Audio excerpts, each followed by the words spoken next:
Projektet muzikore të publikuara para disa viteve të Gjesi tashmë janë larguar nga YouTube. Mbas arsyeja mund të jetë se në atë kohë Gjesi ishte artisti i cili kishte menaxher Samet Poterën. Ky i fundit kujtojmë se në janar pati konfirmuar se ka ngritur padin ndaj Gjesit për shpifje dhe prishje imazhi.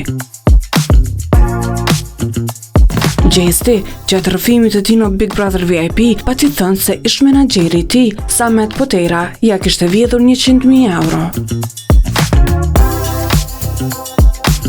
Sidoqoftë, Gjesi vazhdon të jetë aktiv në mbrëmje muzikore dhe projekte të reja.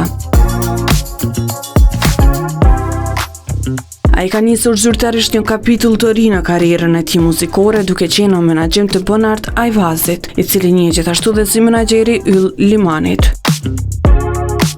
Bashkëpunimi i Gjesit me labelin e ri pritet të jap atij një shtysë të re drejt projekteve më të mëdha muzikore, duke u fokusuar në zhvillimin artistik, menaxhimin strategjik dhe përfaqësimin në tregje më të gjera muzikore.